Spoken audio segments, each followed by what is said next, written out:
Un nom français sous un drapeau indien, Arnaud est créateur de décors pour un grand studio d'animation. Ce Parisien de 26 ans travaille en Inde depuis 1 an et demi. Il a choisi de s'installer à 8000 km de sa ville natale. La motivation première était d'avoir cette espèce de grosse boîte américaine.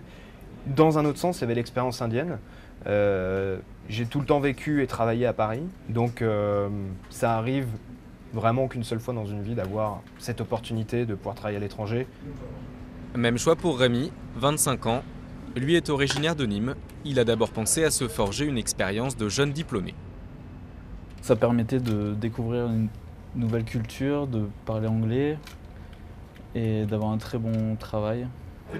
Rémi et Arnaud ont été recrutés dès leur sortie d'école. Impossible pour eux en France d'avoir un tel poste et un tel niveau de vie.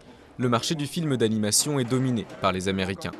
Ici, le studio produit pour la maison mère hollywoodienne et emploie 200 personnes, bientôt 250. 9 employés sur 10 sont indiens, mais on comptera aussi bientôt d'autres nationalités, France, Australie, Belgique, Espagne, Tunisie et États-Unis.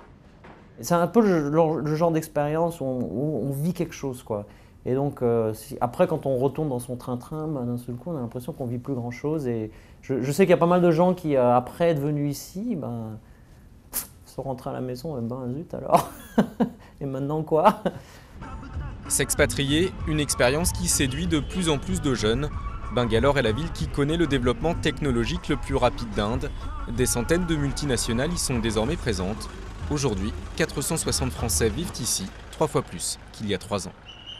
Pour faire partager son expérience, Rémi tient son blog. Il raconte son quotidien, son travail et ses voyages. Mais pour garder le lien avec la France, rien de mieux que de traîner entre Français. Yo, ça va?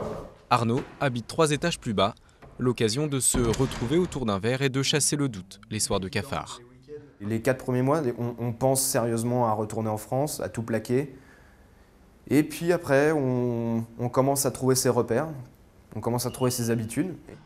Vivre loin de chez eux pour un temps, une expérience positive pour ces deux graphistes qui ont pour l'instant choisi de vivre leur vie, comme dans un jeu vidéo.